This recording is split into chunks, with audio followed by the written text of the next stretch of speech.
100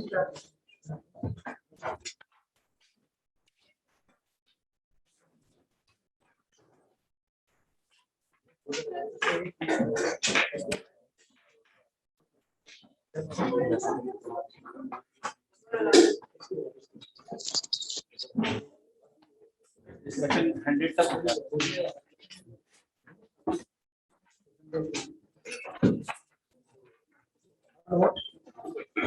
hello hello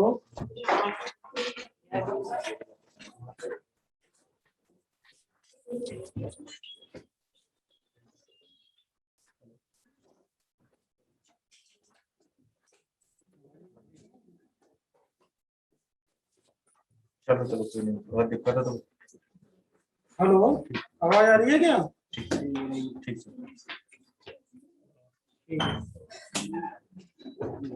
Recording in progress.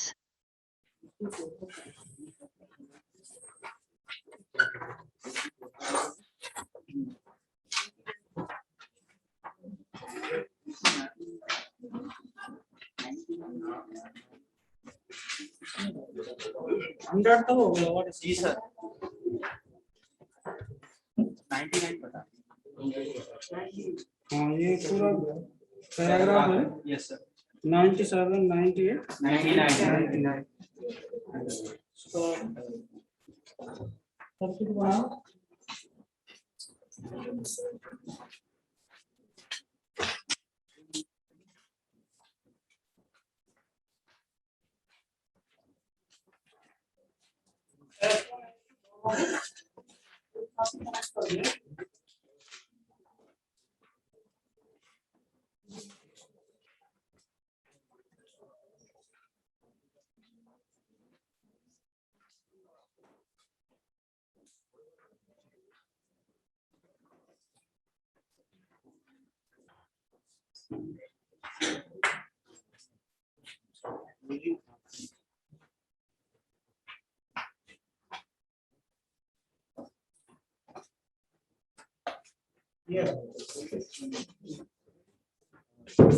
सवाल में लिखा हुआ है S1 S2 दोनों क्लोज एक साथ क्लोज किए गए और जैसे ही S1 S2 दोनों क्लोज किए तो T=0 पे सर्किट को देखा। T=0 पे याद है कैपेसिटर का वैल्यू वायर की तरफ सर्किट सही बना। ये लोग कह रहे हैं कैपेसिटर लगाया ही नहीं, वायर की तरह हो जाता है T, लेकिन ये कैपेसिटर तो है लेकिन सर्किट हमने बनाया T=0 वाला पावर दिया। तो ये देखो, अच्छा ये तो समझ गए होंगे कैपेसिटर लगाओ या मत लगाओ, R1 का पोटेंशियल डिफरेंस तो हमेशा 100 ही रहेगा। यस सर ये लाइन और ये लाइन पैरेलल में नहीं। यस सर R1 का पोटेंशियल डिफरेंस कितना 100। तो R1 की एक इंफॉर्मेशन होती रहती है पावर R1 में जो पावर डेवलप हो रही है 0.2 V²/R1 ये दे रखा है समझे R1 0.2 यहाँ से R1 मिल जाए 100 का स्क्वायर 50 किलो अपॉन 0.2 R1 कितना आ रहा है 50 किलो इतनी आंसर।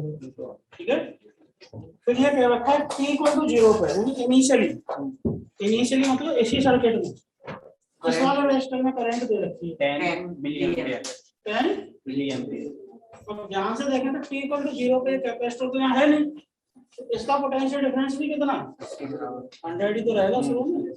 तो ये करंट हम कैसे ढूंढ सकते हैं 10 × 10⁻³ V/R2 वहां से R2 आ जाएगा कितना आ गया 10 97 वाला सवाल तो यही है सर। ठीक है, ये तो कर भी लिया होगा काफी लोग। जी सर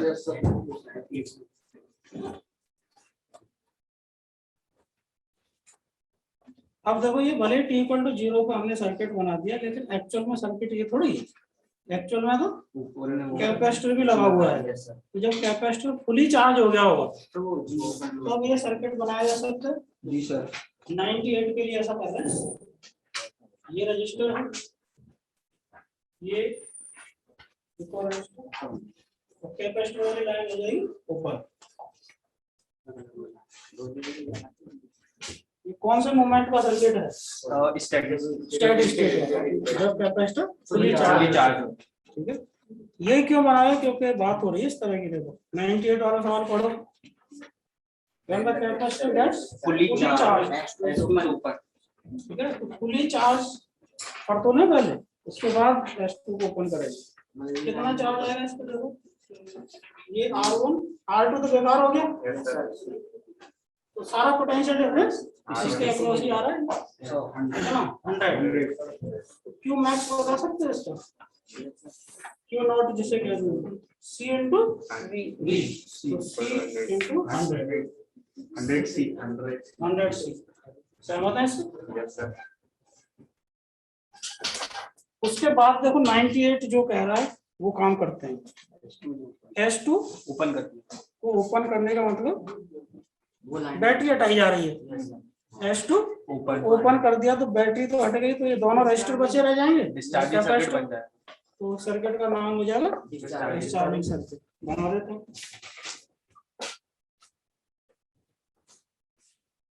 अब देखो सर्किट हमें कैसे नजर आएगा। ये कैपेसिटर है और थोड़ी सी हिम्मत जुटाएं तो दोनों रजिस्टर को हटा के एक ही लगा सकते हैं। जब ये हट गया, ये कैपेसिटर रहेगा और दोनों रजिस्टर रहेंगे, और रजिस्टर कैसे कॉम्बिनेशन में रहेंगे? 50 और 10। सही लिखा है? Yes sir. Plus Q not minus Q not, ये इनिशियली। ठीक है,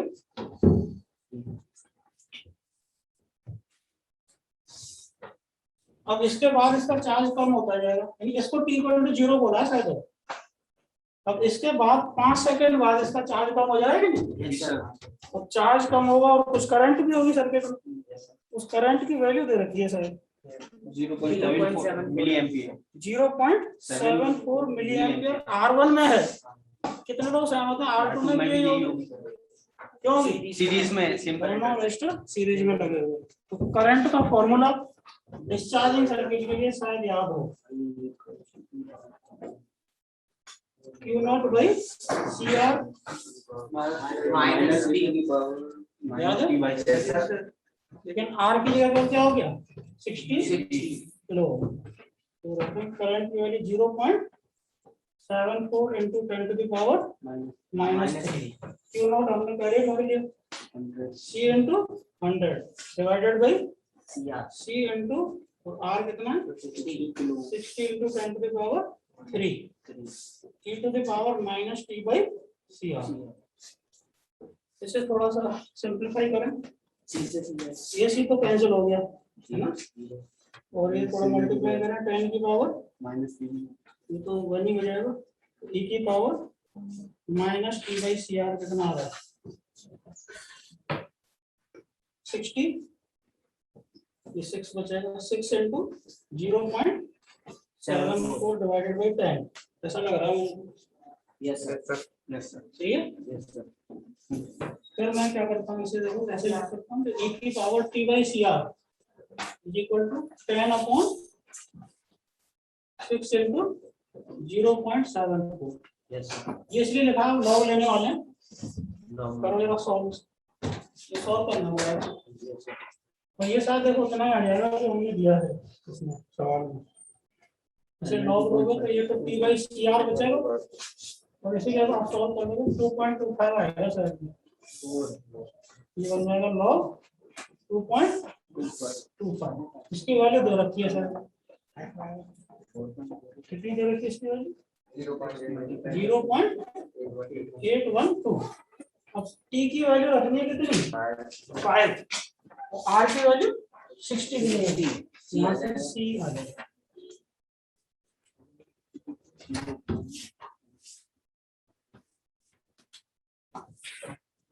ये वैल्यू क्यों दे रखी है वो समझ में आ गया होगा। लॉग 2.25, ये 2.25 ही आएगा कैलकुलेट करके।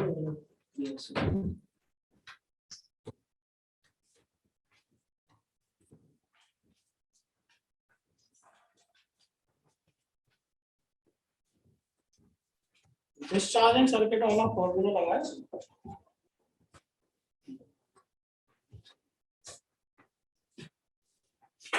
ठीक है, ये 98 वाला आ गया पकड़ में, 99 वाला देखो इससे आगे बढ़ गया ये।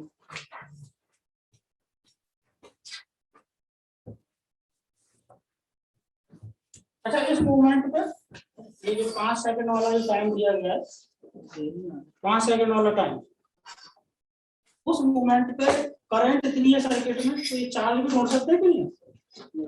कैपेसिटर पे चार्ज कितना होगा? Q इक्वल टू अब C मिल चुका है, C आ चुका है, तो C कितना आ गया बताओ? 100 माइक्रोफैराड माइक्रो इनटू 100, ये है Q नॉट। कितना बन जाएगा? 10 टू द पावर -4 -6 कूलम। ऐसा लग रहा है मुझे, कूलम में कन्वर्ट कर दिया सर। ये Q नॉट है। तो ये जो 5 सेकंड का टाइम मेंशन है, 99 वाले सवाल पे पहुंच रहे हैं। 5 सेकंड बाद इसका जो चार्ज है वो Q नॉट से कम हो गया होगा, बढ़ गया होगा? कम हो गया। कम हो गया होगा। कितना हो गया होगा ढूंढ सकते हैं? कौन सा फॉर्मूला है? पक्का? अब देखो यहाँ थोड़ी सी चालाकी करनी चाहिए। Q नॉट तो पता है हमें, -2, इसकी वैल्यू डायरेक्ट लिख सकते हैं कहीं? ये तो आना उल्टा 1/2 भी नहीं। देखो टाइम तो वही लेना है और C और R भी वही, इससे चार्ज पता चलेगा। अरे अब देखो सवाल क्या बना, उसके बाद सवाल बनना है, जब इतना चार्ज आ गया होगा, कैपेसिटर पे इतना चार्ज हो गया होगा घट के, तो इस वाले स्विच को ओपन करके फिर से इसको क्लोज कर देना। ध्यान देना जरा, ये कैपेसिटर है और S1 ओपन कर दिया तो कौन सा रजिस्टर बेकार हो गया? R1। तो सर्किट क्या बचेगा? देखो ये रजिस्टर बचेगा और बैटरी से कनेक्ट कर दिया फिर से 100 वोल्ट।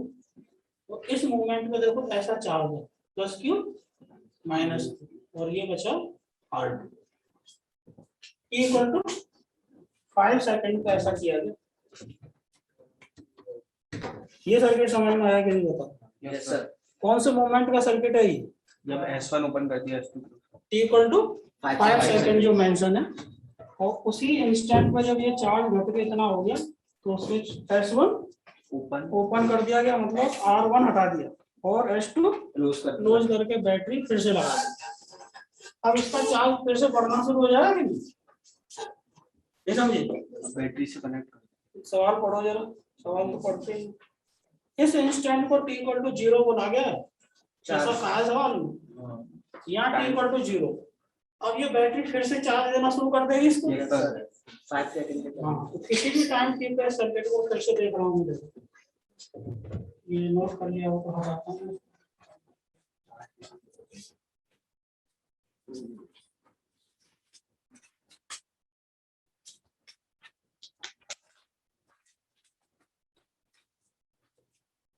किसी भी टाइम T पे ये सर्किट कैसा नजर आएगा?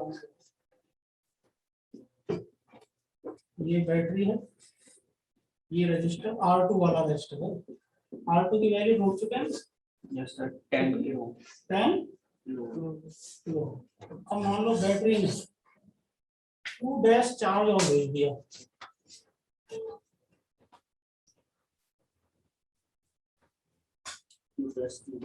ये समझ में आ रहा है? Yes sir. अगर हमें Q' मिल जाए कहीं से, Q तो ऑलरेडी है उसके पास, यस सर। Q तो ढूंढ चुके हैं, Q' और मिल जाए तो टोटल चार्ज पता चल जाएगा यस सर। किसी भी टाइम पे। ये कैसे ढूंढ के लाएं? फॉर्मूला तो कोई नहीं होता, KVL ही होता है कैसे? इससे मिलता जुलता एक सवाल आया था शायद। Yes sir. जिसमें इनिशियल चार्ज चार्जिंग सर्किट में इनिशियल चार्ज जीरो नहीं है, हाँ सर, लिमिट्स बदलती है कि नहीं बदलती? यस सर, तो अब देखो ये कैसे जोड़ेंगे, प्लस माइनस, और ये प्लस माइनस आई करंट है मान लो, तो इसका होगा Q plus Q dash upon C plus I into R2 minus 100 is equal to 0।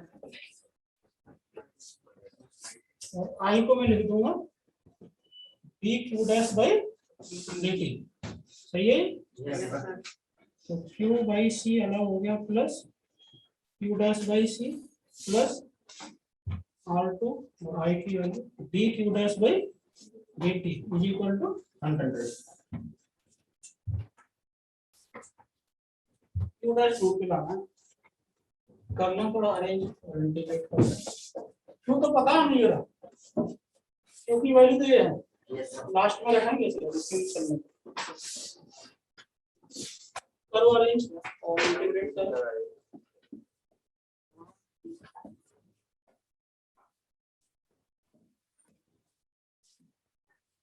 इधर ले जाओ, R2 dQ dash by dt is equal to 100 minus Q by C minus Q dash by C।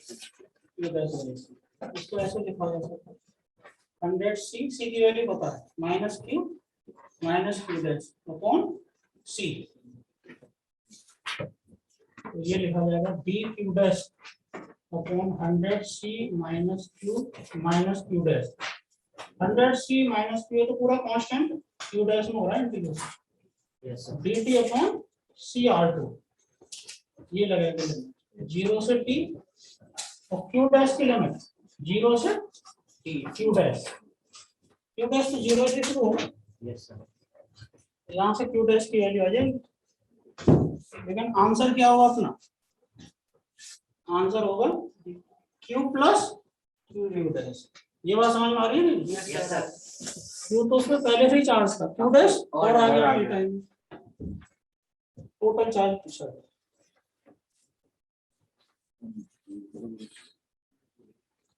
Integrate तो कर लोगे ना इसे, ये log में तो आता है इंटीग्रेशन, क्या हुआ इसका integration,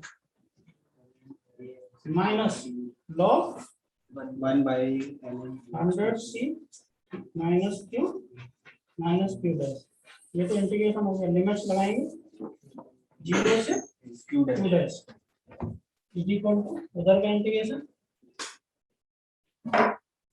T by C R2 minus को उधर भेज दो, लिमिट्स लगा लो, करना सिस्टम Q डैश लॉग को इधर हटाएंगे तो e की पावर में पहुंच जाएगा, ये सब जानते हो। लेकिन फाइनल आंसर अपना Q डैश नहीं होगा, Q प्लस Q डैश।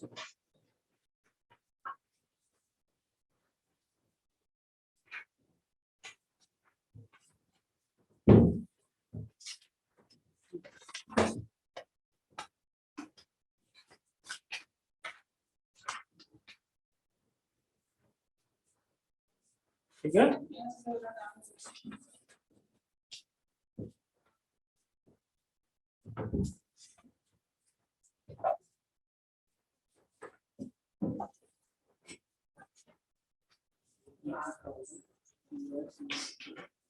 ये तो वैल्यूज रखनी है फिर सारी, कर लोगे। क्वेश्चन नंबर 96,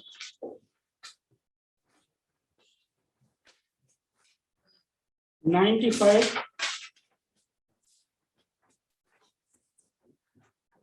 94,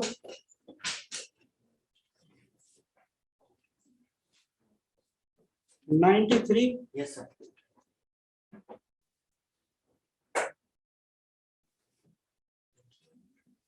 इसने कर लिया 93, बड़ा ही आसान सवाल है, इसका मेथड याद है, टाइम कांस्टेंट टाइम कांस्टेंट ढूंढेंगे फिर उसके बाद मैक्सिमम चार्ज लगा देंगे। कई सारे सवाल किए थे इस टाइप के। टाइम कांस्टेंट कितना आ रहा है, बैटरी को वायर बना दिया, ये ओपन हो गया, R और R2 पैरेलल में हो जाएंगे 2R/3, टाइम कांस्टेंट आएगा 2 CR by 3। ये तो टाइम कांस्टेंट है। मैक्सिमम चार्ज जब इसे ओपन कर देंगे तो बैटरी से करंट जाएगी, R और 2R सीरीज में हो जाएंगे। कितनी करंट जाएगी? V by 3R। वही 2R में भी होगी करंट, और 2R का जो पोटेंशियल डिफरेंस है वही तो कैपेसिटर को मिलेगा। कैपेसिटर का पोटेंशियल डिफरेंस हो जाएगा VC V upon 3R multiplied by 2R। तो 2V by 3।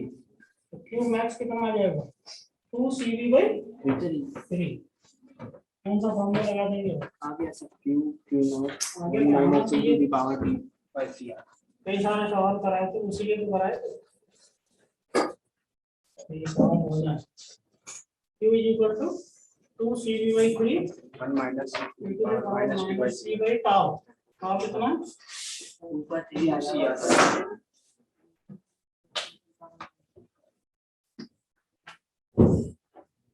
ठीक है, ये तो एक ऑप्शन है अभी, चार्ज ऑन करंट बताना। अच्छा, R2 और 2R वाला जो रजिस्टर है इसमें करंट कैसे पता करें किसी टाइम नहीं? बी ऑप्शन भी तो है इसमें। बहुत चालाकी से करना पड़ेगा। हैं?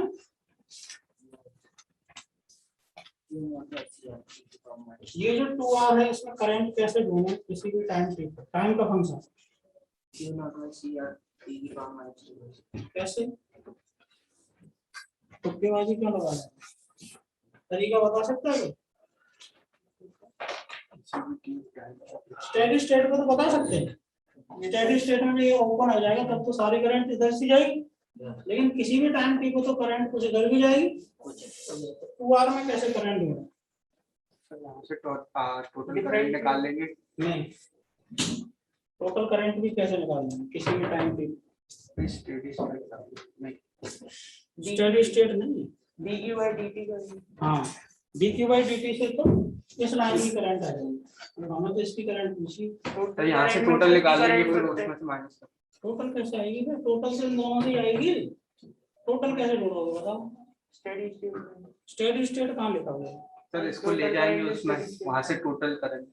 क्या बात कर रहे हैं? टोटल करंट स्टेडी स्टेट की जो होगी वो हर समय की वही होगी, उसमें से इसको माइनस कर देंगे जो इसमें जाना। बेवकूफी क्यों कर रहे हो आप? क्या स्टेडी स्टेट वाली जो करंट होगी हमेशा वही करंट आ रही होगी बैटरी से? फालतू की बातें क्यों हो रही है? बी ऑप्शन में कितने लोग सहमत हैं? स्टेडी स्टेट से कोई लेना देना नहीं है, तो क्यों स्टेडी स्टेट के पीछे पड़े हुए? क्या सवाल है? पढ़ो, ऑप्शन पढ़ो। फंक्शन ऑफ टाइम यानी किसी भी टाइम टी पे कहाँ लिखा है इसमें स्टेडी स्टेट? बताओ। स्टेडी स्टेट से सिर्फ क्या पता चल सकता है हमें? Maximum charge capacity. ठीक है,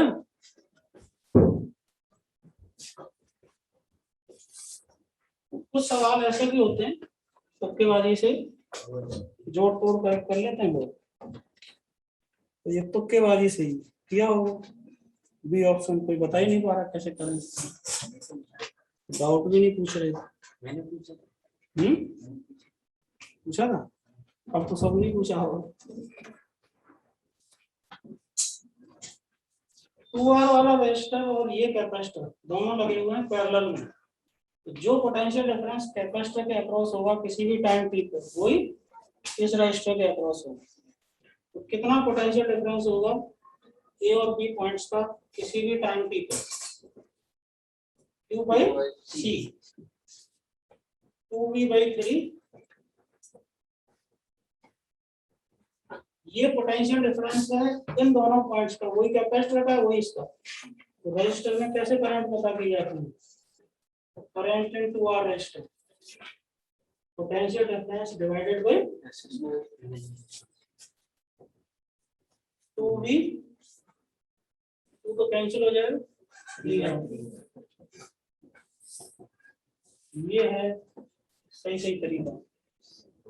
अगर मुझे ये वाली करंट चाहिए किसी भी टाइम टी पे तो आई होगी कैपिटल आई और ये स्मॉल आई, ये स्मॉल आई कैसे मिलेगा, ये क्यू बाई यानी इस क्यू को डिफरेंशिएट कर, और मुझे ये टोटल करंट चाहिए आई टोटल किसी भी टाइम टी की, इन दोनों को वो अब मिलेगी जो बैटरी से आ रही है, स्मॉल आई प्लस आई और टू आर। टोटल पूछ ही नहीं चाहिए, ठीक है। यस सर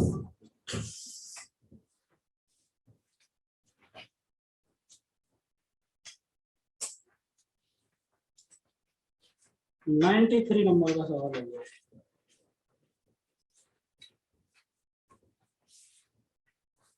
अगर बात होती है स्टेडी स्टेट की या इक्वल टू जीरो की, वो तो आसान होता है, क्यों, स्टेडी स्टेट को ओपन हो जाता है कैपेसिटर और इक्वल टू जीरो पर वायर बन जाता है, वो करंट ढूंढना तो आसान है, लेकिन ये सवाल वो है ही। इस सवाल में किसी भी टाइम टी पे चार्ज भी पूछा है और किसी भी टाइम टी पे करंट भी पूछी है, तो हर एक में करंट बता सकते हैं, लेकिन वो चालाकी से आएगा। ये जो कैपेसिटर है इस रजिस्टर के पैरेलल में लगा है, यहाँ से हमें क्या पता चल गया, किसी भी टाइम टी पे जितना पोटेंशियल डिफरेंस इस कैपेसिटर का होगा उतना ही इसका इस रजिस्टर का। अब कैपेसिटर का पोटेंशियल डिफरेंस अगर टाइम का फंक्शन मिल जाए तो अपनी बात बन जाएगी नहीं, वो यहाँ से मिल जाएगा। हमें कैपेसिटर का चार्ज पता है टाइम का फंक्शन, तो क्यू बाई सी से potential difference volt to R resistor का भी पोटेंशियल डिफरेंस है, ठीक है। 93 हो गया। क्वेश्चन नंबर 92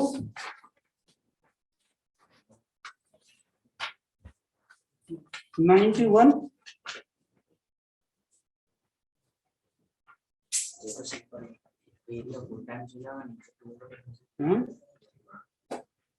इतना ही करने का है सर 84 तक कैपेसिटर पता होता है, ये नहीं होगा लोगों ने कर लिया, कंप्लीट कर दिया।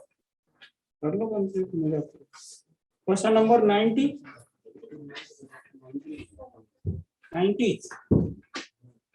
नहीं हुआ, 89 बोला था। 89 यस सर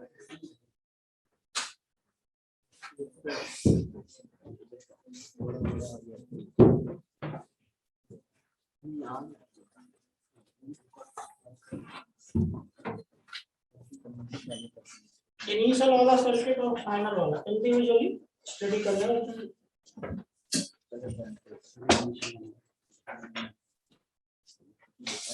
स्टार्टिंग में सर्किट साइड ऐसा रहेगा, E1 और E2 दोनों काम आएंगे जो 1 से कनेक्टेड होगा।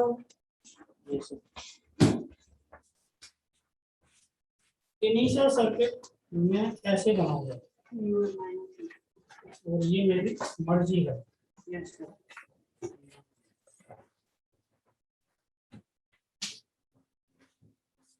किसी को इसमें दिक्कत हो तो हेलमेट लगा के मुझसे मिले, ठीक है, खतरा हो सकता है। कहाँ से कर दिया E1 माइनस E2, तो सीरीज में लगे और सेम पोलैरिटी है तो माइनस कर। अब ये चार्ज लिख रहा हूँ इसको,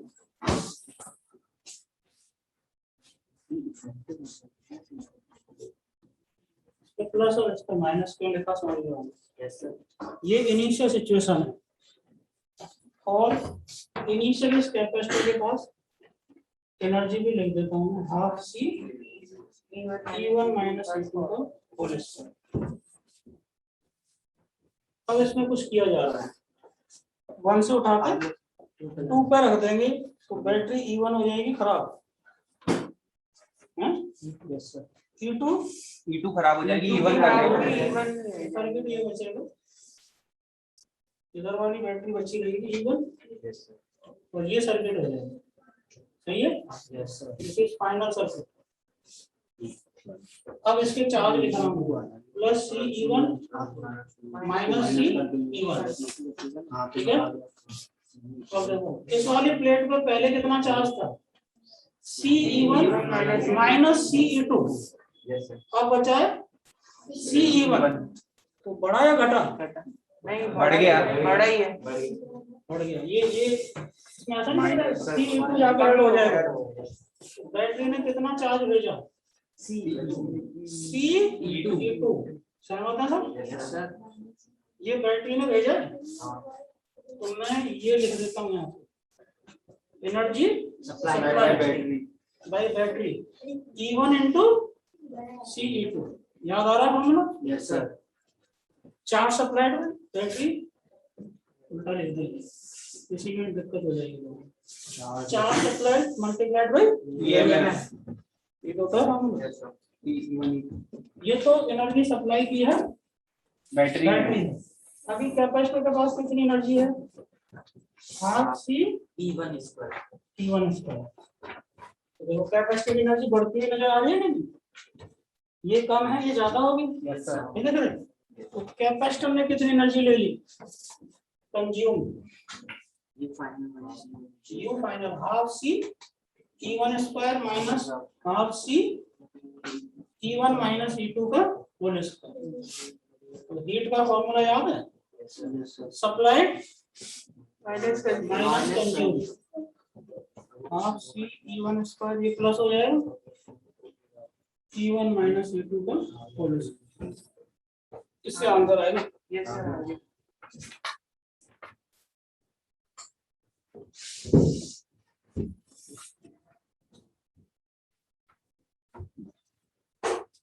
बस ये E1 माइनस E2 कहाँ से आ गया? ये इम्पॉसिबल सी बात है, ये शायद ही किसी की समझ में आया होगा, है ना? E1 माइनस E2 कहाँ से कर दिया?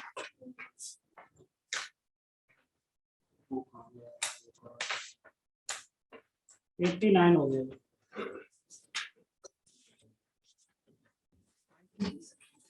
$88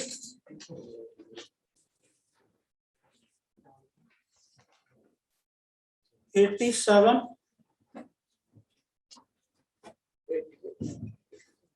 $86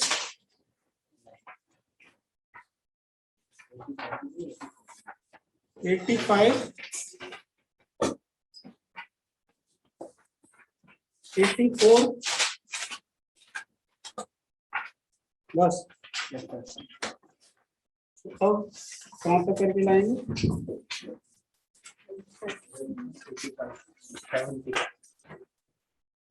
70 तक, फिर 75 तक, 70 तक कर लेना, है ना? उधर से रिवर्स भी है, निकालें नोट्स।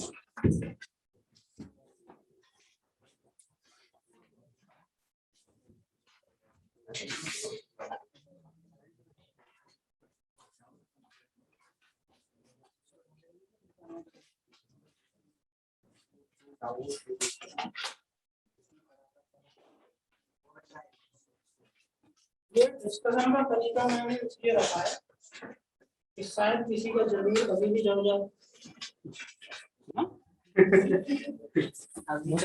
कब जम जाए पता नहीं, 10 12 सवाल तो कर ही सकता है। और उन लोगों को भी फायदा होगा जो कर चुके हैं, उनको एक बार और करने का मौका मिलेगा। 2 बार हो जाएगी ये पूरी चीज, 2 बार उनके लिए जिनका जमीन पहले से जगह था, तो एक बार वो भी कर सकते हैं।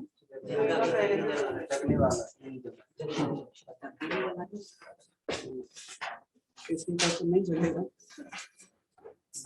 वो रेशियो मोमेंट और M और L का रेशियो Q/2 है। ये 2-3 सवालों से ये रिजल्ट आ रहा था। एक सिंगल चार्ज पार्टिकल को सर्कल में घुमाया था, तो भी M और L का रेशियो रिंग को चार्ज देके घुमा दिया था, तो भी Q/2 m था। डिस्क को चार्ज देके घुमाया था, Q/2 m। तो ये जो कंसेप्ट है फॉर्मूले की तरह ऑब्जेक्टिव सवाल के लिए, इसको हम यूज कर सकते हैं। जैसे अच्छा मोमेंट ऑफ इनर्शिया बता दिए थे ना उसको। रिंग का कितना था? डिस्क का होल स्क्वायर का 2/5 mr²। नहीं, Two ये by लिखा three. 2/3 हॉलो का 2/3, और सॉलिड का 2/5 ठीक है, कौन के भी बताए होंगे सर। मोनोकोन का बता दिया स्क्वायर बाय तो ये मोमेंट ऑफ इनर्शिया की हेल्प से हम एल ढूंढ सकते हैं, L is equal to I omega. और एल जब मिल गया तो M by L equal to Q by 2m करके एम ढूंढा जा सकता है। Yes sir. बेसिक मेथड तो एम को ढूंढने का इंटीग्रेशन ही होगा, लेकिन उस इंटीग्रेशन से बच सकते हैं अपन इस रिजल्ट को यूज करें। जैसे फॉर एग्जाम्पल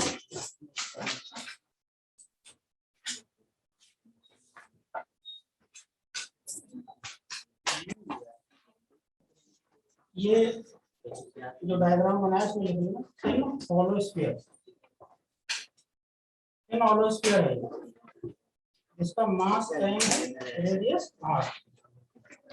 स्मॉल m मास के लिए लेता हूँ, कैपिटल M मैग्नेटिक मूवमेंट जिसकी कैलकुलेशन चल रही है अभी। आप ये थिन हॉलो स्फीयर है और इस एक्सिस के और पे ओमेगा एंगुलर वेलोसिटी से घुमाया जा रहा है, और इस स्फीयर को हमने क्यू चार्ज भी दे रखा है। और सब लोग सहमत हैं कि थिन हॉलो स्फीयर का जो चार्ज होगा वो सारा सरफेस पे होगा, पक्का। Yes sir. चार्ज देके जब इसे ऐसे घुमा दिया तो कितने लोग सहमत हैं कि चार्ज पूरा घूम रहा है नहीं। Yes sir. और चार्ज जब घूमता है तो करंट आती है, यस सर। नहीं आएगी। आएगी। तो करंट आएगी, यानी करंट के लूप जैसे इमेजिन हो रहे हैं। Yes sir. अगर मैं इस स्क्वायर को ऐसे काटता जाऊं तो बहुत सारी रिंग बनेगी कि नहीं। Yes sir. सॉलिड होता तो क्या बनती, डिस्क। लेकिन अभी क्या बनेगी, रिंग बनेगी। तो क्या हर एक रिंग घूम रही है, यस सर। और हर एक रिंग पे चार्ज है, यस सर। तो क्या हर एक रिंग का मैग्नेटिक मोमेंट आएगा, यस सर। करंट आएगी। तो और सारी रिंग्स की मैग्नेटिक मोमेंट की डायरेक्शन भी एक जैसी होगी, क्यों, सब में करंट की डायरेक्शन एक जैसी होगी, तो सबके मैग्नेटिक मोमेंट भी एक ही डायरेक्शन में आएंगे। तो ऐड होके इसका टोटल मैग्नेटिक मोमेंट आएगा कि नहीं, वही बताना है। देखो find magnetic moment of sphere, magnetic moment of sphere. इसे ढूंढने का देखो बेसिक तरीका तो वही है। हम क्या करेंगे, इसको एक रिंग लेंगे, जैसे इस तरह की एलिमेंट देखो ऐसे बनता है, ऐसी पट्टी बनाएंगे इसके ऊपर यूं, है ना। Yes sir. तो करना चाहे तो कर भी सकता है। ये ऐसा एलिमेंट आएगा, रिंग है ये कंप्लीट रिंग है या आधी है, कंप्लीट है, ये आधी नजर आ रही है, आधी बोर्ड के पीछे होगी। ये रिंग ऐसे, और रिंग को देखो ऐसे माना जाता है, यहाँ से थीटा एंगल, और ये थोड़ा सा एंगल बढ़ा दिया डी थीटा। देखो ये रेडियस आर है इसकी, और ये एंगल डी थीटा है। तो ये जो पट्टी बनाई है मैंने यहाँ, इसकी विड्थ कितनी हो जाएगी, आर डी थीटा, है ना। तो इस रिंग की रेडियस, इसका चार्ज, इसकी करंट, इसका मैग्नेटिक मूवमेंट, वो सब ढूंढ कर उसे इंटीग्रेट करेंगे तो टोटल मैग्नेटिक मूवमेंट आ जाता है। तो इंटीग्रेशन किया जाएगा थीटा में। थीटा की लिमिट्स क्या लें, यहाँ से 0 से 180 0 से 180 में तो आधा स्क्वायर ही कवर होगा, लेकिन उससे डबल कर देंगे नीचे वाला भी आ जाएगा आंसर, ठीक है। लेकिन हम उससे बचेंगे। क्या डायरेक्ट इसका आंसर दे सकते हैं, जी sir. m by l is equal to q by 2m, m is equal to q by 2m into l, q by 2m तो ये है, l को क्या लिखेंगे, i omega, q by 2m i 2 by 3 mr square. ये m cancel हो जाएगा, 2 भी कैंसिल हो गया, q omega r square by 3 ये हो गया।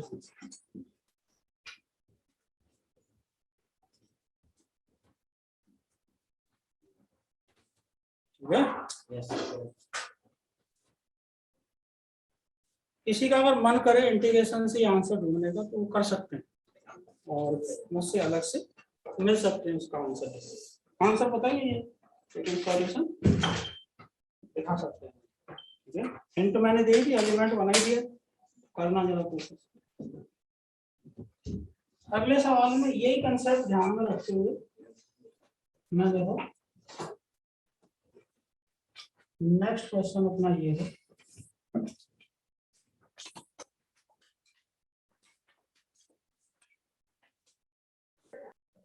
ये भी स्फीयर है लेकिन ये है सॉलिड स्फीयर,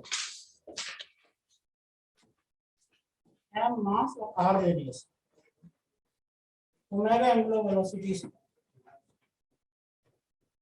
इसके डायमीटर वाली जो एक्सिस है जिसके और घुमा दिया।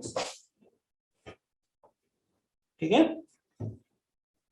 इसको चार्ज दे दिया Q। अब यहाँ पे थोड़ी सी सावधानी हमें रखनी होती है।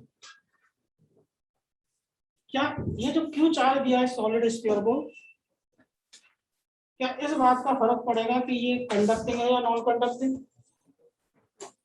यस सर, कंडक्टिंग होगा तो पूरी सरफेस पर अगर ये कंडक्टिंग हुआ तो सरफेस पे आ पूरी जाएगा। तो surface सारा चार्ज surface पर आ सरफेस पे आ जाएगा, और अगर ये नॉन कंडक्टिंग हुआ तो पूरी में एक तो अंदर भी रहेगा चार्ज, वॉल्यूम वाला। पक्का? Yes sir. अब मुझे बताइए, ये जो अपना ये आता है मैग्नेटिक मोमेंट m, वो मास की वजह से आ रहा है या चार्ज की वजह से?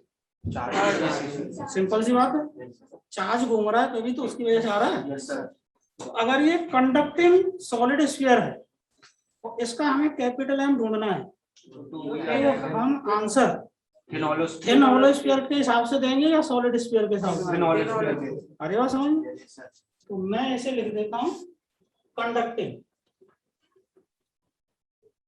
सॉलिड स्फीयर, और शायद आंसर इसका। अब यहाँ कंफ्यूजन ये आता है कि ये आई क्या है, समझ रहे हो कि नहीं? अब ये सॉलिड का आई तो क्या होता है 2/5 mr स्क्वायर, लेकिन इसे सॉलिड मानना ही नहीं हमें, क्यों नहीं मानना? कंडक्टिंग है वो चार्ज सरफेस पर है। चार्ज वाला बिहेवियर किसके जैसा होगा? फिर ऑलमोस्ट स्पेस के जैसा। समझ रहे हो कि नहीं? तो इसका आंसर तो ये है।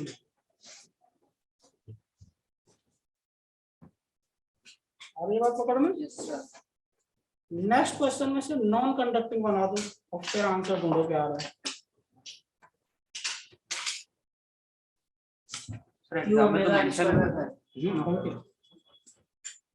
u ओमेगा r²/5 आ रहा है। 5 आ जाएगा। यस सर, नेक्स्ट क्वेश्चन में से नॉन कंडक्टिंग बनाओ, नॉन कंडक्टिंग। यहाँ चेंजेस होंगे, आई की जगह पर 2/5 हमारे इसका लिखना, ये 5।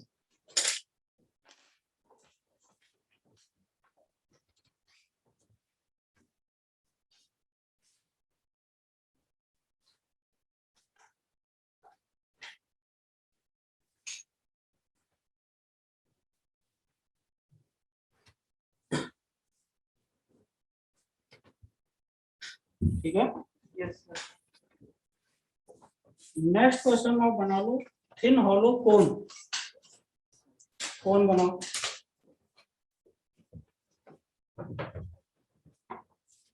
थिन हॉलो है तो फिर कंडक्टिंग नॉन कंडक्टिंग कहना जरूरी नहीं है। चार सरफेस पे है, ये बना इस एक्सिस के अबाउट इसे घुमा रहे हैं, कैसे बना लो उससे कोई फर्क नहीं। ओमेगा एंगुलर वेलोसिटी से घुमा दिए, इसकी बेस की रेडियस r है, मास इसका m, और Q चार्ज रख दिया इसके सरफेस पे और फिर घुमा रहे हैं। मैग्नेटिक मोमेंट हमारे थिन हॉलो कोन है, थिन हॉलो कोन।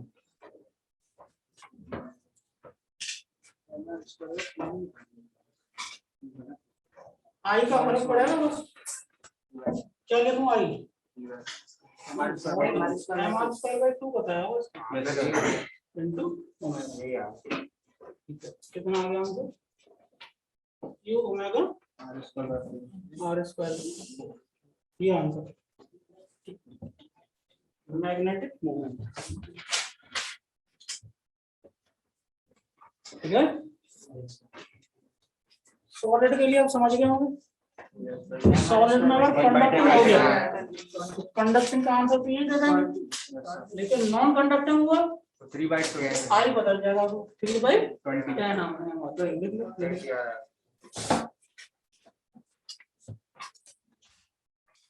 नेक्स्ट क्वेश्चन में डायग्राम तो यही बनेगा, लेकिन नाम क्या लिखेंगे उसका? कंडक्टिंग सॉलिड कोन। कंडक्टिंग सॉलिड कोर, उसका आंसर तो ये है।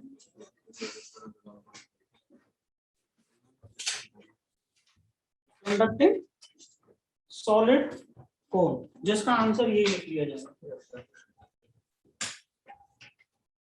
फिर उसके बाद जो नेक्स्ट क्वेश्चन होगा उसमें लिखेंगे नॉन कंडक्टिंग सॉलिड कोर, उसका आई बदल जाएगा तो उसके अकॉर्डिंग आंसर लिख लो।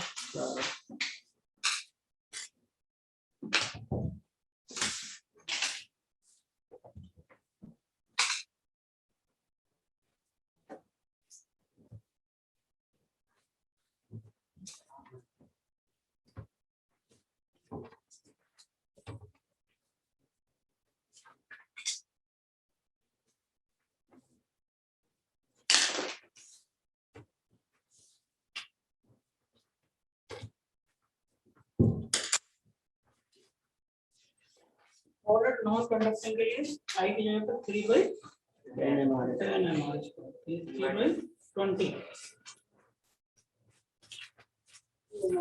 और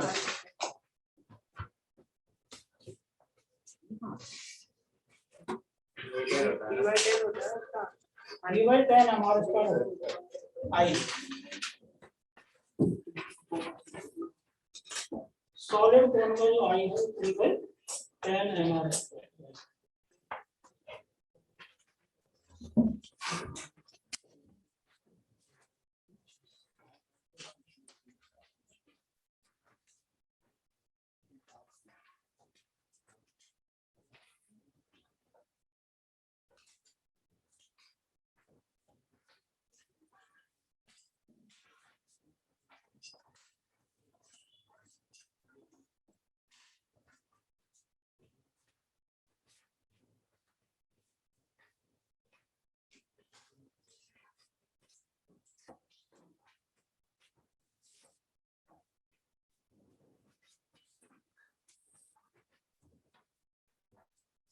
आप रेडियस के सर्कल में दो चार्ज पार्टिकल मूव रहे हैं,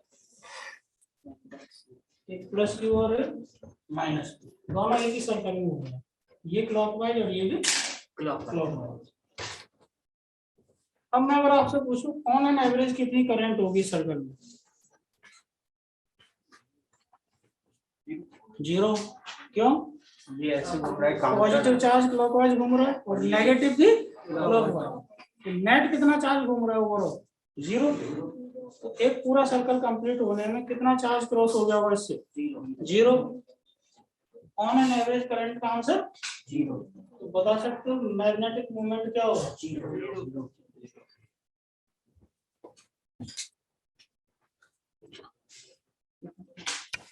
सही बात पकड़ में? Yes sir. अगर इन दोनों को पॉजिटिव कर देंगे तो जो सबसे पहले सवाल किया था उसका आंसर डबल हो जाएगा, नहीं? Yes sir. 2q/t आ जाएगा फिर। अगर इसको भी पॉजिटिव बना दिया जाए तो एवरेज करंट क्या हो जाएगी फिर? 2q/t। t होता है 2πr/v। मैग्नेटिक मोमेंट हो जाएगा फिर qv/πr एरिया। ठीक है, इस सवाल को देखो ऐसे पूछ सकते हैं,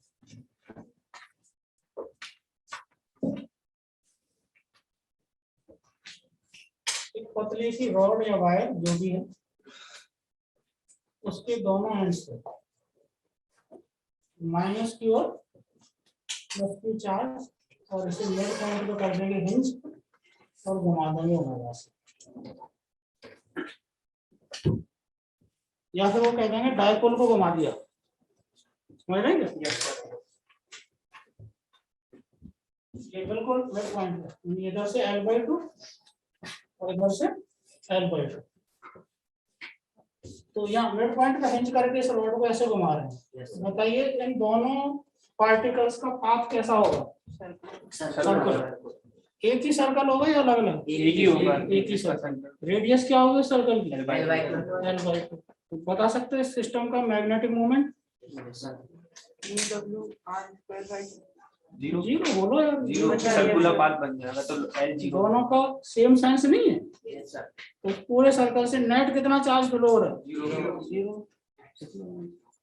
जीरो। अभी जो सवाल किया था वही तो है, यस सर। ये सर्कल नहीं बनेगा इस तरह का। अब इस सर्कल में ये क्लॉकवाइज घूम रहा है और ये भी clockwise. On an average current zero है, तो मैग्नेटिक मोमेंट भी जीरो। डबल तो तब होगा जब दोनों को पॉजिटिव कर देंगे, है ना। लेकिन अब इसमें थोड़ा सा चेंज कर रहा हूँ, फिर आंसर बताएं। ये वही रॉड,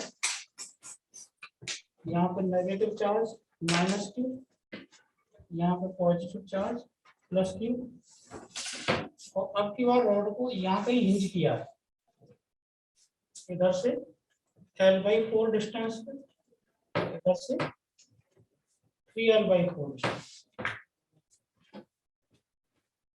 ठीक है। अब इसे ऐसे यहाँ हिंज किया तो ये एक्सेस होगी, इसके अलावा इसे ऐसे ओमेगा एंगुलर वेलोसिटी से पूरा सिस्टम को घुमाओ। Find magnetic moment of system. अब पहले तो जीरो नॉन जीरो का आंसर बता सकते हो? अब जीरो नहीं होगा, क्यों? सर्कल अलग अलग रेडियस के बने, ठीक है। तो दोनों के अलग अलग मैग्नेटिक मोमेंट ढूंढने पड़ेंगे, यस सर। और नेट ढूंढने के लिए माइनस माइनस करना पड़ेगा, क्यों? डायरेक्शन अलग अलग होंगी, यस सर। डायरेक्शन क्यों अलग होगी? देखो पॉजिटिव की वजह से करंट क्लॉकवाइज आएगी, पॉजिटिव चार्ज क्लॉकवाइज घूम रहा है तो करंट भी क्लॉकवाइज, लेकिन नेगेटिव चार्ज अगर क्लॉकवाइज घूम रहा है तो करंट करंट उसकी एंटी क्लॉकवाइज आएगी, समझोगे? Yes sir. अलग अलग ढूंढो, पॉजिटिव चार्ज का क्या आएगा और नेगेटिव चार्ज का क्या है?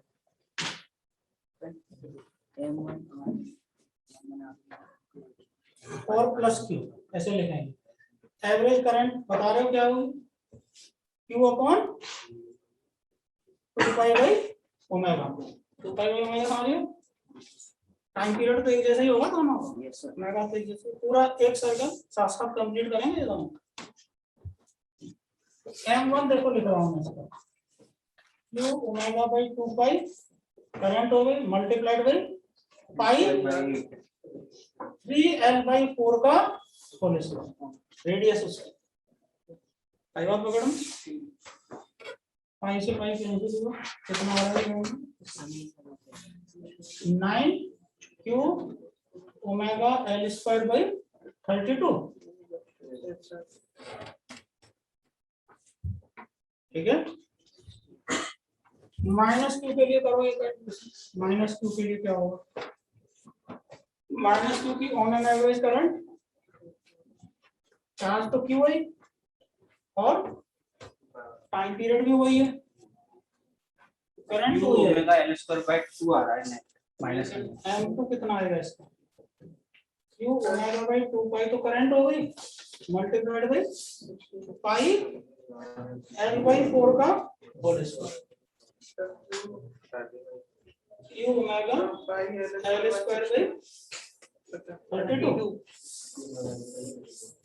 नेट मैग्नेटिक मोमेंट जो आएगा Q omega L²/2 M1 minus M2।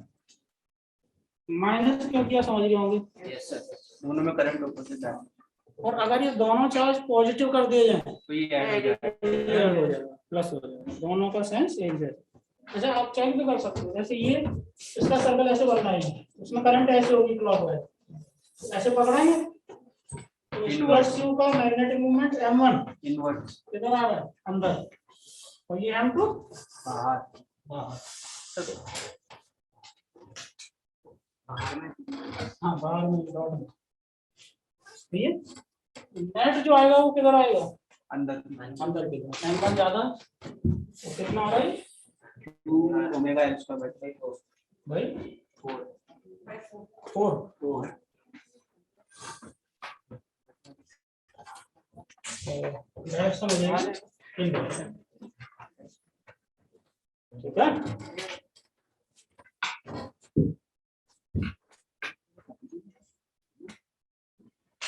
क्या होगा?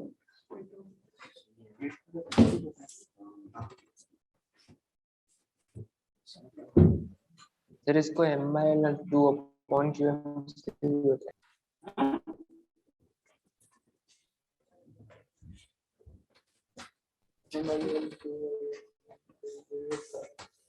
नहीं कर सकते इसमें, तो चार्ज अलग अलग हो गया ना, एक पॉजिटिव चार्ज एक नेगेटिव, अलग अलग इसमें नहीं लगेगा वो कंसेप्ट। उसमें तो एक ही चार्ज क्यों, किसी बॉडी पे यूनिफॉर्मली डिस्ट्रीब्यूट कर रखा है और उसे घुमा रहा है, तब था वो कंसेप्ट, इसमें नहीं लगेगा। चार्ज एक ही थोड़ी, दो दो चार्ज है।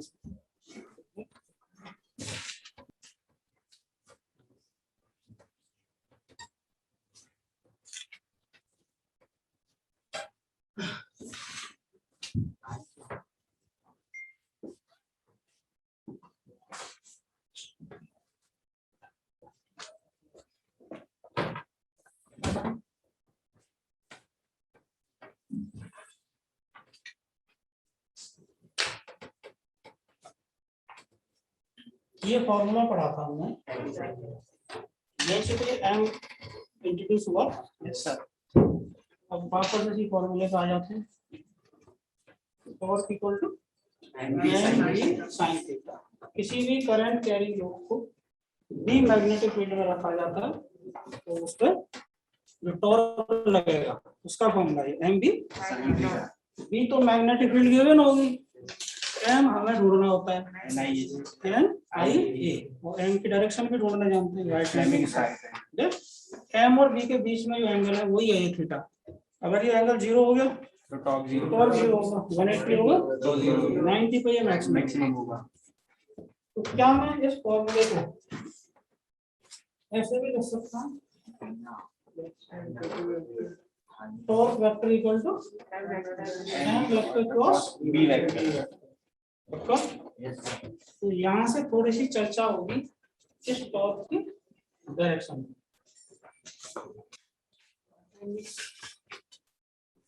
डायरेक्शन ऑफ टॉर्क वेक्टर, सबसे पहली बात इसमें क्या कहनी चाहिए, ये परपेंडिकुलर होगा एम और बी दोनों के परपेंडिकुलर। पहली बात तो ये, और दूसरी इसकी डायरेक्शन एम क्रॉस बी से थोड़ी जाएगी, लिख लो। Torque vector is perpendicular to both M vector and B vector. Torque vector is perpendicular to both m vector and b vector, and its direction is same as m cross b. m cross b तो अपन इसको rule से ढूंढ ही लेंगे, ठीक है, same as m cross b। Clear? Yes sir. जैसे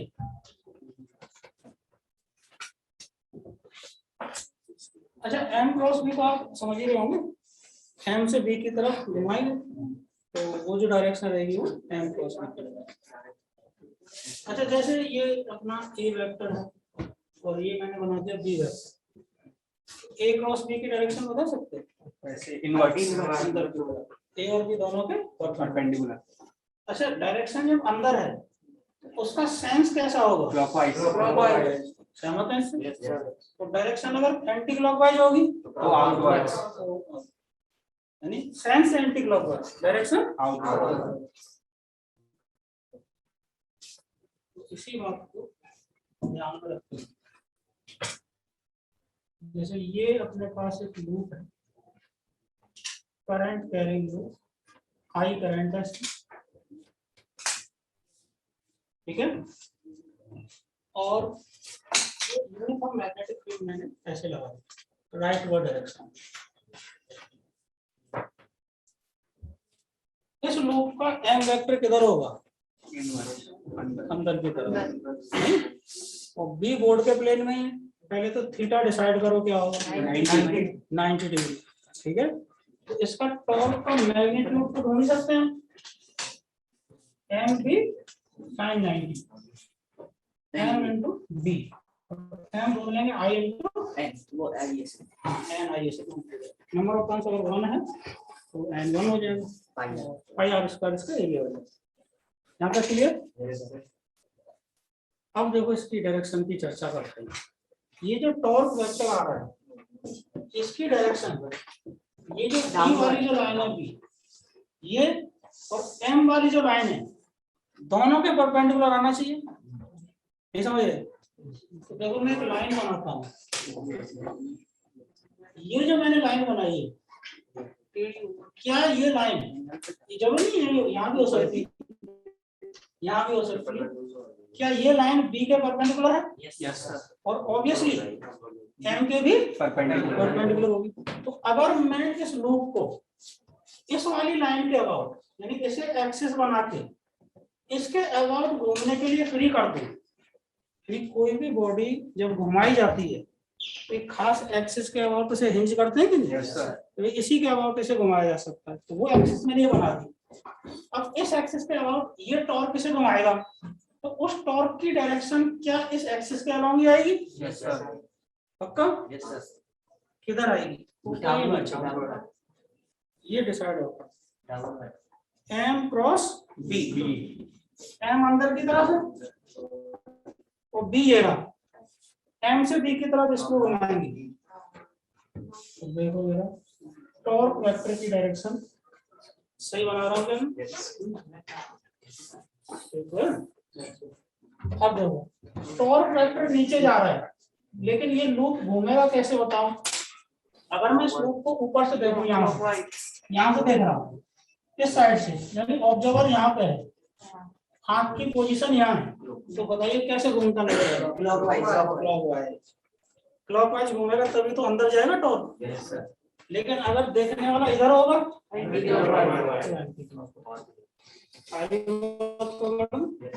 torque की direction किससे डिसाइड हो रही है?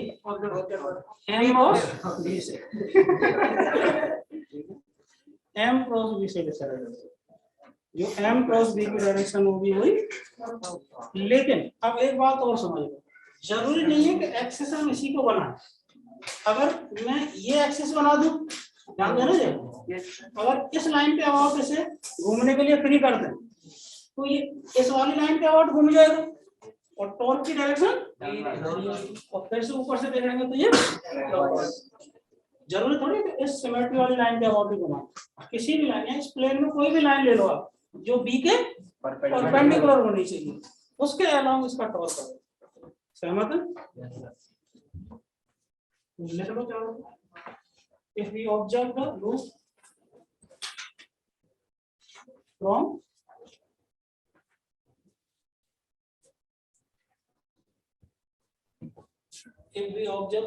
from upper side, ये ऑब्जर्वर मैंने बना भी दिया,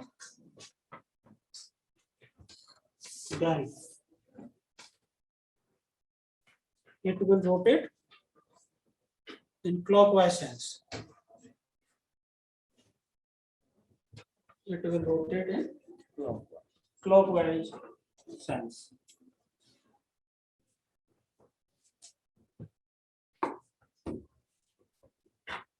ठीक है?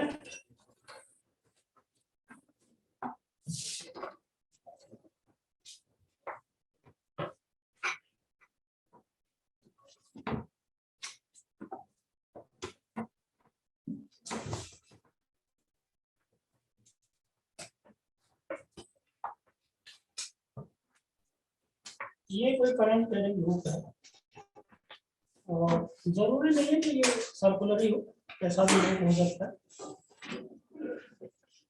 यूनिफॉर्म मैग्नेटिक फील्ड में रखिए। अब बताइए टॉर्क कितना लगेगा इसको? जीरो। क्यों? सर्कुलर नहीं सोच पा रहे, बी अंदर है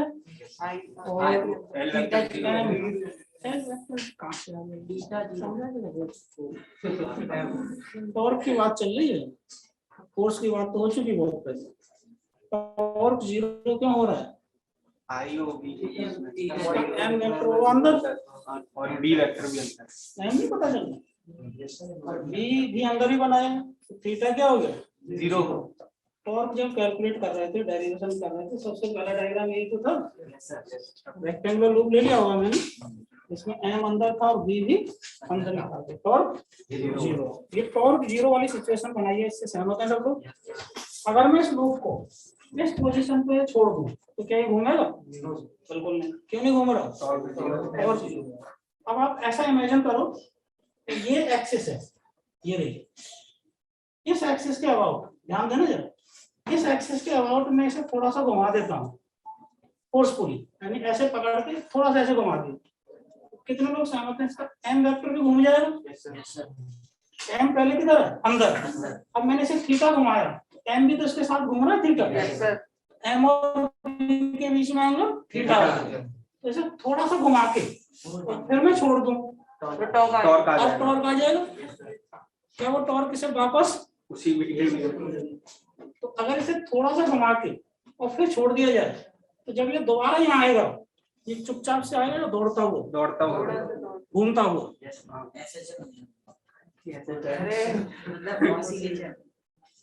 अभी मैं दूसरी बात बता रहा हूँ,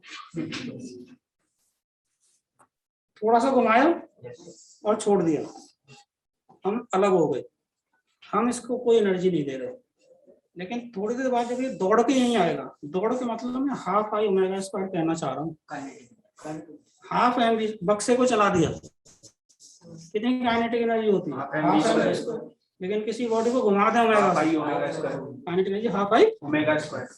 तो अगर मैं इसे थोड़ा सा घुमा के और छोड़ दूं, तो वापस जब यहाँ आएगा तो क्या इसके पास कुछ काइनेटिक एनर्जी आ जाएगी? Yes sir. क्या वो काइनेटिक एनर्जी हमने दी?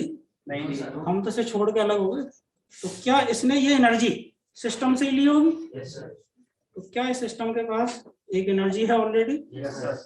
उस एनर्जी को शायद पोटेंशियल एनर्जी कहते हैं, नहीं कहते? तो हेडिंग लिखेंगे, अब पूरा नाम लिखा रहा हूँ उसका, magnetic potential energy. Magnetic word क्यों लग गया? मैग्नेटिक फील्ड में इस पोटेंशियल एनर्जी के लिए कौन रेस्पॉन्सिबल है? Magnetic field. मैग्नेटिक फील्ड का मैग्नेटिक टॉर्क, फोर्स मत कहना, फोर्स तो 0 है, लूप का फोर्स कितना लग रहा है? 0। तो इस एनर्जी, ये एनर्जी सिस्टम के पास किस वजह से है? मैग्नेटिक फील्ड के टॉर्क की वजह से। फील्ड के टॉर्क की वजह से, इसलिए इसका नाम क्या रखा जा रहा है? Magnetic potential energy. Magnetic potential energy of current carrying loop, पूरा नाम लिखेंगे, magnetic potential energy of current carrying. अब ये पोटेंशियल एनर्जी सिस्टम के पास है, ये महसूस हो रहा है सबको? क्यों? कैसे? एक्सपेरिमेंट जो किया था हमने छोटा सा, उसमें हमने इसे रोटेट करके बस छोड़ दिया था, छोड़ दिया मतलब हमने कोई एनर्जी नहीं दी, लेकिन इसके पास थोड़ी देर बाद काइनेटिक एनर्जी आ जाएगी, इसका मतलब वो सिस्टम से ही ली है इसने, ठीक है? लेकिन इसे थोड़ा सा और समझिए, जैसे इस जगह पर तो टॉर्क 0 है, एक स्प्रिंग को बांध दिया मैंने दीवार से, और जब स्प्रिंग नेचुरल लेंथ में है तब उस ब्लॉक को यहाँ पकड़ के छोड़ देंगे तो कहीं नहीं जाएगा वो नेचुरल लेंथ में। Yes sir. लेकिन अगर मैं ब्लॉक को पकड़ के इधर खींच दूं और फिर ब्लॉक को यहाँ से छोड़ूं तो क्या दौड़ता हुआ जाएगा ब्लॉक? Yes sir. अब हमने तो छोड़ दिया, लेकिन थोड़ी देर बाद इसके पास काइनेटिक एनर्जी आ जाएगी, वो हमने नहीं दी, कहाँ से आई? सिस्टम स्प्रिंग ने स्टोर कर रखी थी, यानी जब स्प्रिंग को खींचा तो स्प्रिंग ने अपने अंदर एनर्जी स्टोर कर रखी है, इसको क्या कहते हैं? स्प्रिंग की पोटेंशियल एनर्जी। लेकिन ये एनर्जी स्टोर कैसे हुई होगी? और एक स्टेप पहले चलो, जब हम इसे खींच रहे थे तो क्या हम वर्क डन कर रहे थे? Yes sir. अब वो वर्क डन कहाँ जा रहा है? स्प्रिंग के अंदर स्टोर होता जा रहा है। तो यहाँ जाओ एक स्टेप पहले, घुमाया तब इस जगह से जब हम इसे घुमा के ले जा रहे हैं ऐसे, तो क्या टॉर्क के अगेंस्ट हम वर्क डन कर रहे हैं? Yes sir. अब टॉर्क के अगेंस्ट जो हम वर्क डन कर रहे हैं वो कहाँ जा रहा है? एनर्जी के फॉर्म में स्टोर हो रहा है।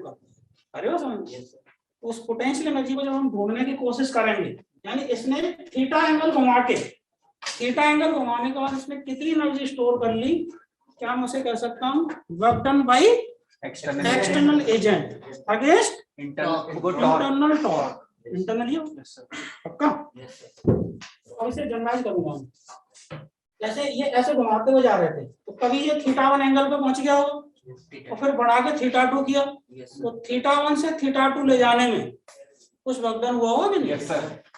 और वो वर्कडन इक्वल टू हो जाएगा फाइनल पोटेंशियल एनर्जी θ2 वाली माइनस इनिशियल पोटेंशियल एनर्जी θ1 वाली। क्लियर? Yes sir. लिखो, लिख ली, चित्र बना लो। ये वाला मैंने भले ही सर्कुलर लूप बना दिया लेकिन लूप किसी भी शेप का हो सकता है। लिखें, the work done by external agent, the work done by external agent against magnetic torque, work done by external agent against magnetic torque to rotate the loop slowly from θ1 to θ2। θ1 θ2 समझ रहे हो? किसी भी जैसे 30 डिग्री से घुमा के 60 तक ले जाना तो θ1 30 हो गया, θ2 60। ऐसे घुमाने में टॉर्क के अगेंस्ट कुछ वर्कडन करना पड़ा होगा from θ1 to θ2 is equal to change in potential energy of system। Change का मतलब फाइनल माइनस इनिशियल। अब ये जो कहानी हमने लिखी है is equal to change in potential energy of system, इसी को मैं मैथमेटिकली लिख रहा हूँ। देखना, potential energy at angle θ2 minus is equal to W external. यही बात तो कही जा रही है। Yes sir. ठीक है, अब वर्क डन जो करना पड़ रहा है एक्सटर्नल एजेंट को, वो किसके अगेंस्ट करना पड़ रहा है? Internal torque. Internal torque. Internal torque लगता कितना है? M B sine theta. Theta बदल रहा है तो ये टॉर्क भी बदलेगा। अच्छा, कितने लोग सहमत हैं कि जितना टॉर्क ये है अगर इसे स्लोली रोटेट कराना है तो बाहर वाले एजेंट को भी इतना ही टॉर्क लगा के रखना पड़ेगा? ज्यादा लगा देगा तो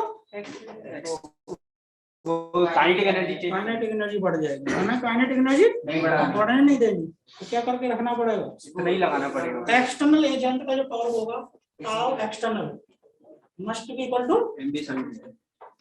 ठीक है, बताइए ये जो एक्सटर्नल एजेंट ने टॉर्क लगाया ये कांस्टेंट रहेगा या वेरिएबल?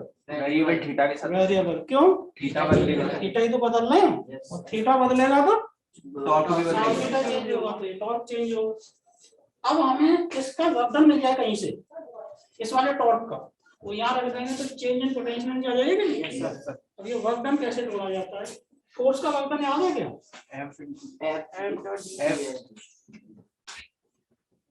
इंटीग्रेशन F ds याद है कुछ? टॉर्क भी थीटा हो जाएगा।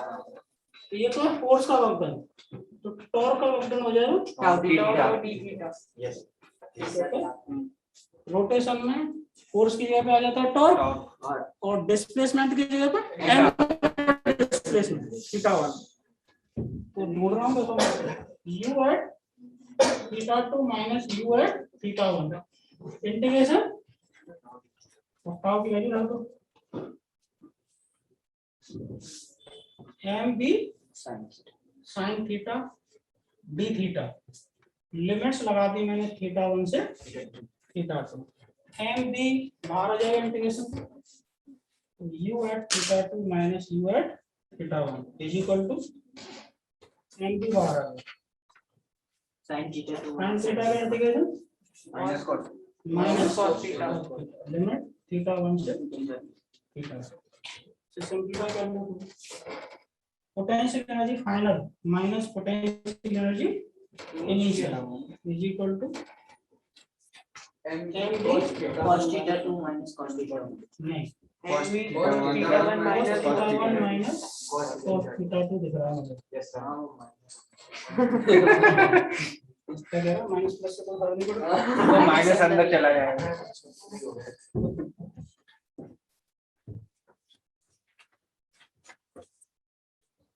ये फॉर्मूला बन गया change in potential potential energy.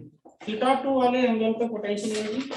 अच्छा ये तो पता है हमें पहले से कि पोटेंशियल एनर्जी होगी सिस्टम के पास है, लेकिन वो कितनी होगी उसका एक फॉर्मूला जैसा बना हमारे पास।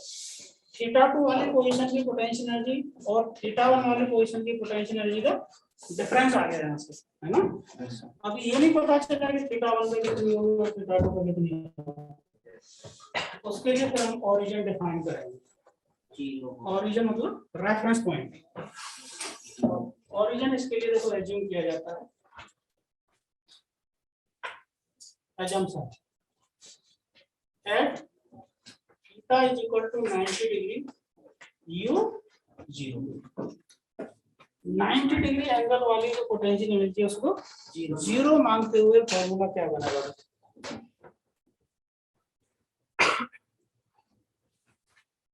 थीटा एम और बी के बीच में एंगल 90 डिग्री हो जाएगा तो पोटेंशियल एनर्जी सिस्टम की जीरो होगी। ओरिजिन हो गया पोटेंशियल एनर्जी रेफरेंस पॉइंट। इसी पॉइंट के कोऑर्डिनेट्स कब बता पाते हैं जब हमें ओरिजिन पता हो। ओरिजिन देखो डिफाइन कर। अब मैं क्या करता हूँ इस फॉर्मूले में थीटा वन को लिख दिया थीटा तो थीटा टू को 90 क्या आएगा देखो u 90 minus u theta is equal to mb cos theta minus zero और u90 तो जीरो ले रखा है zero minus u theta equal to mb cos theta minus इधर भेज दिया u थीटा या इसे u कह सकते हैं माइनस mb cos थीटा। ये बन गया। किसी भी थीटा पोजीशन पे कितनी पोटेंशियल एनर्जी होगी इस लूप के पास उसका फॉर्मूला आ गया माइनस फॉर्मूले में आ गया एम बी cos थीटा। इस फॉर्मूले में थीटा 90 रख के देखें जीरो तो यू जीरो आना ही चाहिए अपना एजम्पशन ही है। थीटा बदलता जाएगा तो ये पोटेंशियल एनर्जी में बदल इस थीटा की वैल्यू के हिसाब से ये फॉर्मूला काम आएगा अपने आप u equal to minus M D cos theta. इसी से हो जाया करेंगे सवाल।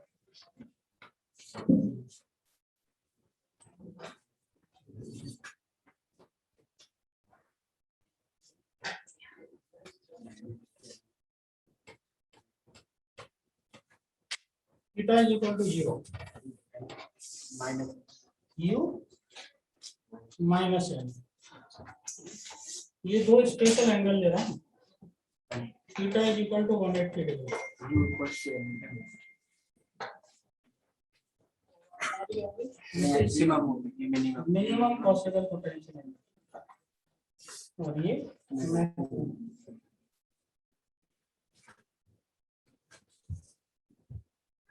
थीटा 90 पे तो जीरो होगी वो मैक्सिमम मिनिमम नहीं मिनिमम ये नेगेटिव वाली होगी माइनस एम।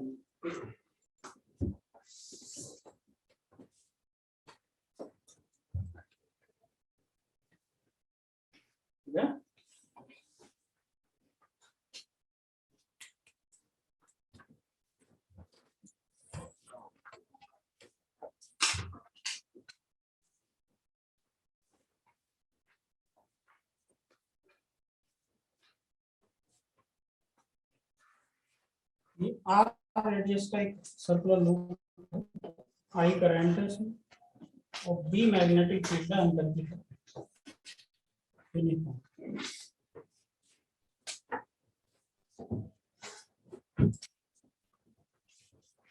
इसकी पोटेंशियल एनर्जी ढूंढ सकते हो जीरो होगी नहीं माइनस एम क्या थीटा होगा इसके लिए एम अंदर है और बी अंदर माइनस एम जीरो वाली सिचुएशन है कि Yes, sir. Minus M M तो लिख देंगे I into pi R Pi r. सहमत है सब? Yes, sir. लेकिन सवाल ये नहीं, सवाल देखो क्या है, हम क्या करेंगे, ये जो एक्सिस है, इस एक्सिस क्या होगा, इस लूप को घुमाएंगे, ऐसे ऐसे घुमाते हैं, ठीक है। तो सवाल अपना ये है, find work done by external agent, find work done by external agent W external to rotate the loop, पहला पार्ट by 90 डिग्री, इसका आंसर यानी किस लूप को 90 डिग्री घुमाने में एक्सटर्नल एजेंट को कितना वर्क डन करना पड़ेगा, ये आपको पता है। एम बी तो कौन से फॉर्मूले से होगा ये, you final minus you initial, ये तो होगा W एक्सटर्नल, यू फाइनल और यू इनिशियल होता है, यू इनिशियल तो यहीं का होगा, तो यू इनिशियल कितना है minus M P, U final बताएगा कोई नहीं, जीरो क्यों हो जाएगा जीरो, 90 जब इसे 90 डिग्री घुमा देंगे तो एम और बी के बीच में एंगल 90 90 हो जाएगा, नहीं समझे, yes sir minus M B cos 90, ये है कोस जीरो, ये माइनस एम बी हो गया और ये जीरो, कितना आ गया W external plus M, M तो पता है I into pi R square, torque external वाला क्या बात है, हाँ एक ही बात। दूसरा पार्ट बाई 180 डिग्री, 180 डिग्री घुमाते हैं, 180 डिग्री घुमाने का मतलब समझ रहे हो, जीरो ऐसे रखना, ऐसे यहाँ भेजना 180 डिग्री, यानी अभी एम वेक्टर किधर है, अभी अंदर की तरफ अंदर की तरफ, अब इसे 180 डिग्री घुमा दिया, बाहर की तरफ एम वेक्टर बाहर आ गया, तो यू फाइनल क्या हो जाएगी, यू इनिशियल तो ये होगी minus M B cos zero minus M, U final बताओ minus M B cos plus M, तो W एक्सटर्नल जीरो कैसे आ जाएगा, एम बी और माइनस एम बी का डिफरेंस जीरो कैसे हो सकता है, ये कौन सा हायर मैथमेटिक्स लग रहा है, सर उस फॉर्मूले तो हायर इंटीग्रेशन, वैलिड ही नहीं था,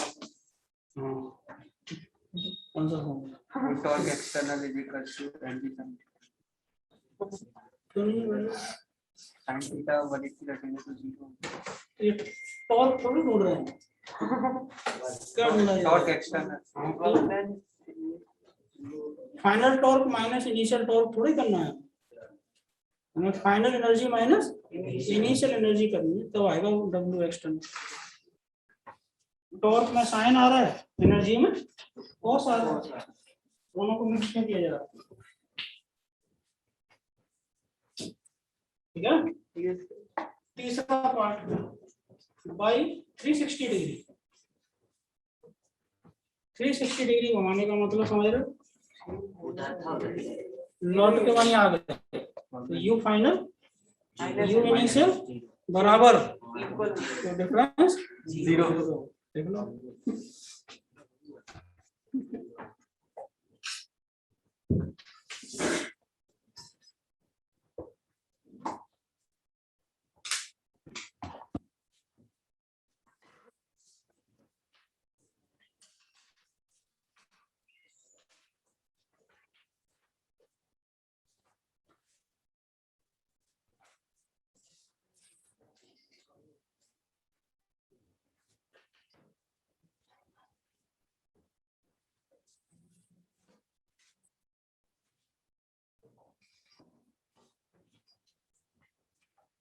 डिग्री घुमाने का मतलब लौट के वहीं आ जाना, तो फाइनल वाली पोजीशन हो इनिशियल वाली पोजीशन बराबर होगी, एनर्जी भी बराबर होगी।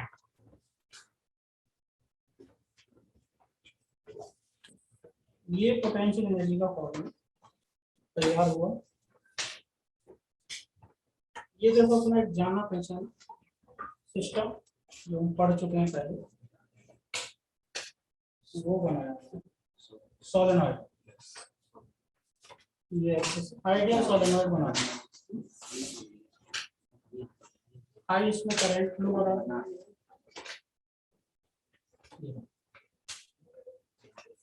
हाई करंट फ्लो हो रही है इसमें। Number of turns per unit length small N, ideal solenoid है तो इसके अंदर कितनी मैग्नेटिक फील्ड प्रोड्यूस होती है याद है? म्यू नॉट एन, नहीं mu naught N I, you know ये जानते हैं। आइडियल सोलेनॉइड लिया है, ठीक है। Yes sir.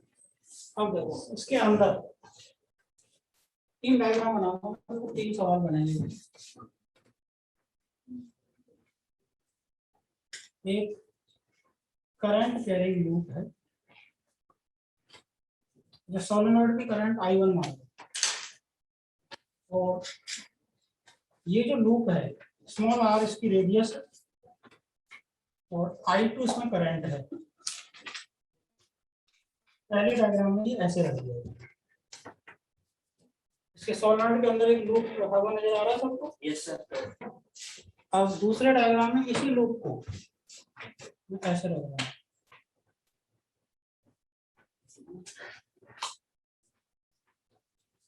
ये इसमें I2 करंट है, ये दूसरा डायग्राम है। स्मॉल r रेडियस का ये रिंग है, छोटी सी में रखो और अलग अलग क्यों बना दो।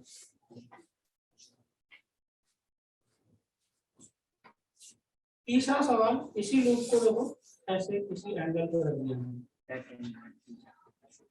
I2 करंट ये इस लूप की एक्सिस होगी, I2 करंट इसमें फ्लो हो रही है और ये सोलेनॉइड की एक्सिस और ये जो लूप है इसका जो डायमीटर है इसके बीच में एंगल ये दिया। ये तीसरा सवाल होगा। ये जो अंदर लूप रखा हुआ है इसकी पोटेंशियल एनर्जी बतानी है ना, तीनों part. Find magnetic potential energy in each part. तीन सवाल है। Magnetic potential energy Capital minus MB.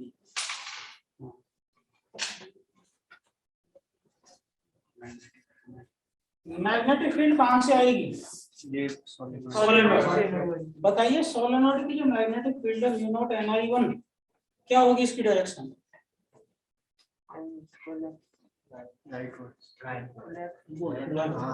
ये डायरेक्शन है। इस सोलेनॉइड के जो लूप को कैसे पकड़ेंगे? याद आ रहा है कि नहीं कुछ? अब इस मैग्नेटिक फील्ड में रखे हुए ये लूप, पहले वाले डायग्राम में देखो ये जो लूप है इसमें I2 करंट है, इसका मैग्नेटिक मूवमेंट किधर होगा? इसके M और इस B के बीच में एंगल 0। तो पहले पार्ट का answer minus MB cos 0 minus M लिखवा I2 into pi r। सही लिखा मैंने? M कौन सी करंट से आएगा? I2 करंट इससे आएगा। इसका है ये G mu naught N I1 ये इस करंट से आएगा, ठीक है। cos 0 ये आंसर है minus mu naught I1 I2 N pi r। अब दूसरे पार्ट पे चलते हैं। 0 क्यों? 90 इसका जो M वेक्टर होगा नीचे आएगा, M और B के बीच में angle 90 degree minus MB cos ये हो गया। अब तीसरे पार्ट पे पहुंचे। MB आ जाएगा। You not I1 I2 and pi r. नहीं कंपोनेंट लेंगे। क्या 180 डिग्री एंगल है? नहीं ठीक है।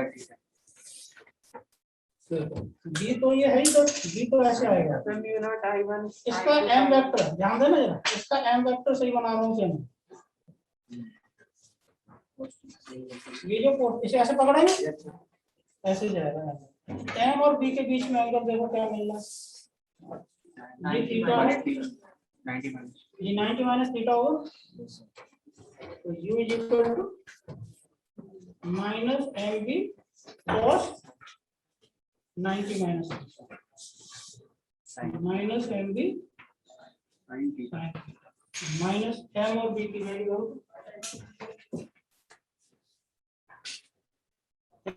एम तो वही I two into pi R square B U naught N I one sine theta, ये है मैग्नेटिक पोटेंशियल।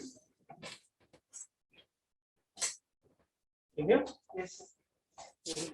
करेंगे कंटिन्यू।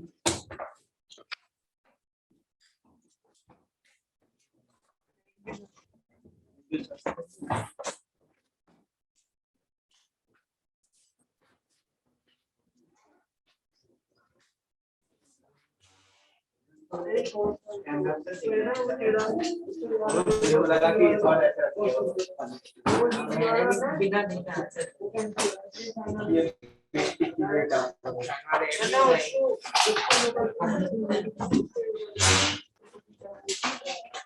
तो चलो चलो नोट्स की शीट लेने चलो नावा बोल दो अटैक कर